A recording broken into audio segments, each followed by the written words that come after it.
میں آپ کی مدد کروں گا, میں آپ کا ناصر رہوں گا. بھئی جیسے ہی مولا کائنات نے رسول اللہ کے کہے ہوئے کلمہ شہادت اور کلمہ رسالت کی گواہی دی, مسلمان یہاں تک چپ ہو گئے. انہوں نے دیکھا کہ علی نے لا الہ الا اللہ کی بھی حمایت کا اعلان کیا, مسلمانوں نے لا الہ الا اللہ لے لیا. انہوں نے دیکھا کہ علی نے محمد رسول اللہ کی حمایت کا اعلان کیا, مسلمانوں نے محمد رسول اللہ لے لیا. لیکن انہوں نے وہاں پہ فل سٹاپ لگا دیا. لیکن اہل تشیع علی کے ماننے والے صرف علی پہ نہیں رکتے. ہم نے یہ دیکھا کہ بعد میں رسول اللہ نے کیا کہا. رسول اللہ نے کہا انت ولی و وسیعی و خلیفتی. ہم نے اسی لیے اپنا کلمہ بڑھایا. ہم صرف لا الہ الا اللہ پہ نہیں رکے, ہم محمد رسول اللہ پہ نہیں رکے. ہم نے نبی کے کہنے پہ علی ولی اللہ بھی کہا, ہم نے نبی کے کہنے پہ وسیع رسول اللہ بھی کہا, ہم نے نبی کے کہنے پہ خلیفت و بلا فصل بھی کہا.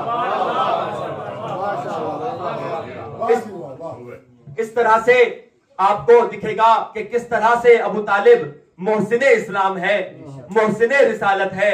اور صرف جناب ابو طالب کی پوری زندگی میں ہمیں یہی ملتا ہے کہ جب کہیں وقت آیا تو ابو طالب رسول اللہ کی ڈھال بن کے کھڑے ہوئے. یہی وجہ ہے کہ جب تک جناب ابو طالب حیات تھے رسول اللہ نے ساری تبلیغ مکہ میں کی. ہجرت کی ضرورت تب آئی جب ابو طالب اس دنیا سے پردہ فرما گئے, کیونکہ جس طرح کی ڈھال ابو طالب مکہ میں رسول اللہ کے لیے تھے اس طرح کی کوئی اور وہاں پہ موجود نہیں تھا. اور جہاں تک کہ جب ابو طالب اس دنیا سے چلے بھی گئے تو انہوں نے یہ حب رسول, انہوں نے رسول اللہ کی محبت, رسول اللہ سے وفاداری اپنی اولاد میں بھی دے دی. اور ہمیں دکھا کہ مدینہ میں علی نے رسول اللہ کی حفاظت فرمائی. علی کے بعد یہ حفاظت اسلام کی اور رسول اللہ کے پیغام کی حسن علیہ السلام نے کی, حسین علیہ السلام نے کی. یہاں تک کہ آج تک جب بھی اسلام کو تحفظ کی بات آتی ہے تو ہمیشہ ابو طالب کا خون ہی بات کرتا ہے. اور خود کربلا میں کہ جو ذبح عظیم ہے, جو سب سے بڑی قربانی ہے, اگر آپ اس میں بھی دیکھیں جناب ابو طالب خود تو وہاں موجود نہیں تھے لیکن ان کی نیابت میں ان کی تمام اولادوں کی اولادیں وہاں پہ موجود تھیں. چاہے وہ جناب عقیل ہو تو حضرت مسلم ابن عقیل نے اپنی قربانی پیش کی ہے, حضرت مسلم ابن عقیل نے اپنے بچوں کی قربانی پیش کی ہے. یہ دراصل قربانی ابو طالب ہے. اسی طرح جعفر طیار کی, حضرت جعفر طیار کی بات کریں, ان کے بیٹے عبداللہ کے بیٹے اونا محمد کو کون نہیں جانتا کہ جنہوں نے دین اسلام کے لیے اپنی جانوں کا نذرانہ پیش کیا. اور جب بات علی کی ہوگی تو علی کی تو ساری اولاد نے خود کو قربان کیا ہے اسلام کی حفاظت کے لیے. تو یہ جو اسلام کی حفاظت کا جذبہ پیدا ہوا ہے یہ تربیت ہے جناب ابو طالب کی. اور کافی وقت گزر گیا. آج کی جو یہ مجلس عزا ہے جو ہر سال اس گھر میں ہوتی ہے, یہ منسوب ہے ابو طالب کی اس 4 سالہ پوتی سے, حسین کی اس 4 سالہ بیٹی سے, کہ جس کے لیے حسین نے کس انداز میں دعا کی تھی کہ اے پالنے والے مجھے ایسی بیٹی عطا کر جو میرے سینے کا سکون بنے, جس کے بغیر میرا گزارا نہ ہو, اس کے بغیر میرا گزارا نہ ہو. لیکن جب تیرا دین آواز دے گا تو میں حسین اسے روتا خیموں میں چھوڑ کے قربانی پیش کروں گا. ہاں عزادارو, یہ اس مظلومہ کی مجلس ہے کہ جس نے بابا کے بعد اس دنیا میں سکون نہیں دیکھا.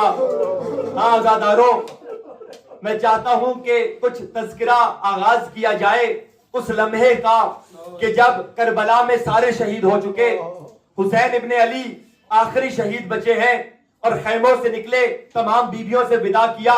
راوی کہتا ہے کہ 2 جوان ایسے ہیں ہاشمی جوان روز عاشور کے جن کی زندگی میں ان پہ ماتم ہوا ہے. ایک جناب علی اکبر ہے اور ایک مولا حسین ہے.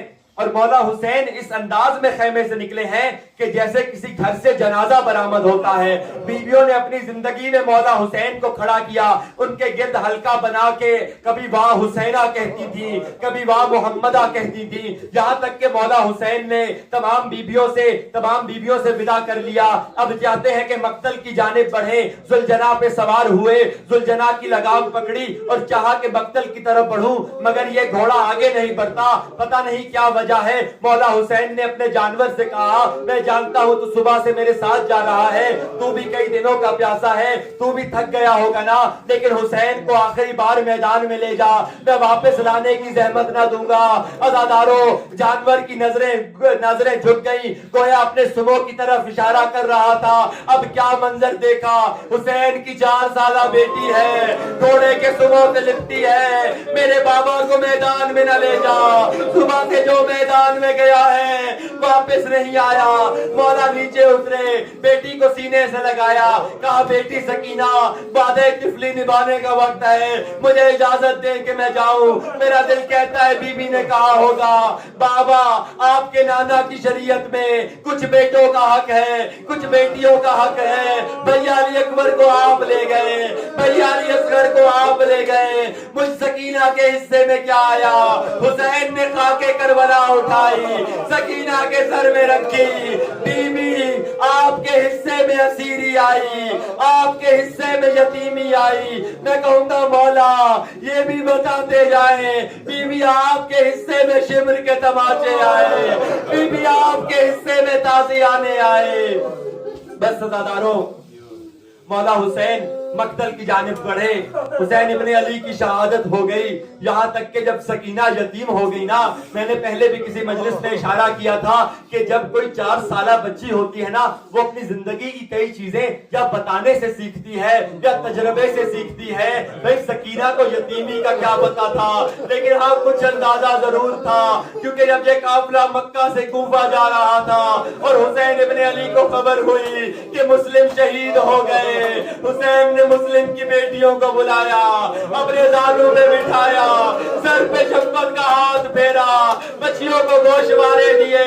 یہ منظر سکینہ بی بی دیکھ رہی تھی. یہی اندازہ تھا جب کوئی یتیم ہوتا ہے اس پہ شفقت کا ہاتھ رکھا جاتا ہے, لیکن آئے جب سکینہ یتیم ہوئی, ایک ہاتھ سرے سکینہ تک تو آیا, لیکن ہاتھ ایسے آیا بالوں کو چھڑانا مشکل ہو گیا. ایک ہاتھ سکینہ کے کانوں تک آیا, جب یہ ہاتھ دور ہوا تو کانوں کا خون رخساروں تک پہنچ گیا. بس عزاداروں شہادت حسین کے بعد پھر وہ شام غریبہ آئی کہ جہاں پہ خیموں کو جلایا گیا. علماء کہتے ہیں کہ بنی ہاشم کی بیویاں میدان کربلا میں اس طرح سے پھیل گئی کہ جس طرح سے ایک تسبیح جس کا دھاگا توڑ دیا جائے اور وہ تسبیح کے دانے پھیل جاتے ہیں, ایسے ہی بنو ہاشم کی بیویاں, کبھی کوئی اس جگہ جاتا ہے, کوئی مقتل کے فلاں مقام پہ جاتا ہے. اسی اسنا میں ایک موقع ایسا آیا کہ بیویوں نے دیکھا کہ سکینہ نہیں مل رہی. جناب زینب نے دیکھنا شروع کیا, بی بی ام رباب نے دیکھنا شروع کیا, یہاں تک کہ ڈھونڈتے ڈھونڈتے بی بی زینب پہنچی ہے مقتل میں. اب کیا دیکھا, ایک لاشا ہے جس پہ سر موجود نہیں ہے, ایک بچی اس کے قدموں میں لیٹی ہے. قریب جا کے بچی کو اٹھایا, سکینہ آپ بابا کے قدموں میں کیوں لیٹی ہے؟ کہاں میں آئی تھی بابا کے سینے پہ سونے کے لیے, میرے بابا کے سینے میں اتنے تیر پیوست تھے, سکینہ کو سر رکھنے کی جگہ نہ ملی, میں بابا کے قدموں میں آ کے لیٹ گئی. بس عزاداروں یہاں تک کہ شام غریبہ میں وہ پھر مقام آیا کہ کچھ پانی آیا ہے خیموں میں. جناب زینب نے پانی لیا, بنی ہاشم کے بچوں کو بلایا, اپنے اپنے کوزے لے آؤ, یہ کچھ پانی آیا ہے, پہلے چھوٹے بچوں کو پانی ملے گا. سکینہ آپ آگے آئے, بی بی سکینہ کے کوزے میں پانی ڈالا, لیکن اب کیا منظر ہے, سکینہ نے پانی نہیں پیا بلکہ خیموں کی پچھلی جانب دوڑی گئی. کہا بیٹی سکینہ ادھر کیوں جاتی ہے؟ کہا بوبی اماں آپ نے کہا پہلے چھوٹوں کو پانی ملے گا, میرا علی اصغر 3 دن کا پیاسا ہے, میرے بھائی علی اصغر کو پانی چاہیے. بس عزاداروں یہ قافلہ چلا، یہ قافلہ کوفہ کی منازل طے کرتا گیا، یہ قافلہ شام کی منازل طے کرتا گیا۔ ابھی میں نے چند روز پہلے کہا تھا نا کہ جب جناب سجاد سے سوال ہوا مولا آپ کو کیا بات ہے جو اتنا رلاتی ہے، مولا وہ کیا غم ہے جو آپ کو نہیں بھولتا، تو مولا نے اکبر کی برچھی کا ذکر نہ کیا، علی اصغر کے 3 شعبہ تیر کا ذکر نہ کیا، بابا کے پیاسے گلے کا ذکر نہیں کیا، کہا الشام الشام الشام، سجاد کو شام نہیں بھولتی۔ مولا نے 3 دفعہ کہا نا، میرا دل کہتا ہے 3 منازل کا اشارہ کیا، آئے بازار شام، آئے دربار شام، اور آئے زندان شام۔ زندان شام کی یہ وہ رات تھی جس نے سجاد کو بوڑھا کر دیا۔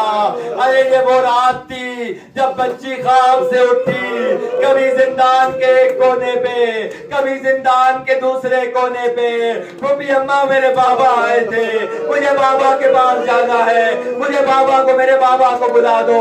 بیویوں کا گریہ بلند ہوا، آواز جدید کے دربار تک گئی، سوال کیا گیا کہ یہ زندان سے شور کیسا آ رہا ہے؟ بتایا کوئی بچی ہے جو کہتی ہے بابا کو بلا دو، مجھے بابا کے پاس جانا ہے۔ بس عزادارو، اس نے ایک تشت میں سر حسین بھجوایا، حسین کا سر زندان میں آیا۔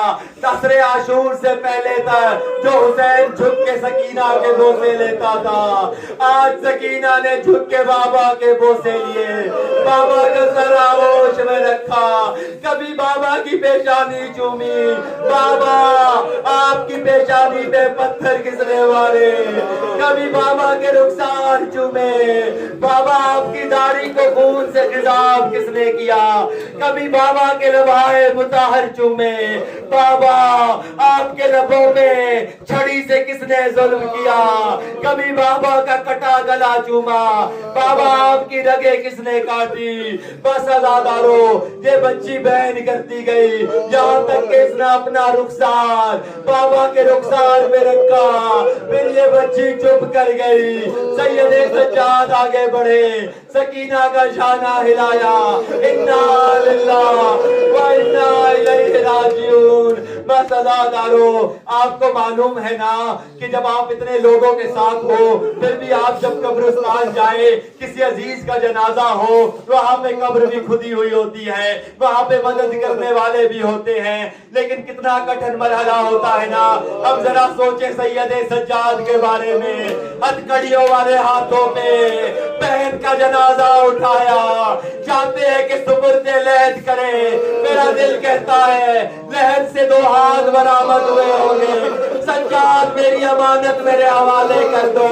کہا ہوگا بابا سجاد کو معاف کرنا، آپ کی سکینہ بہت زخمی ہے۔ ماتم حسین، ماتم سکینہ۔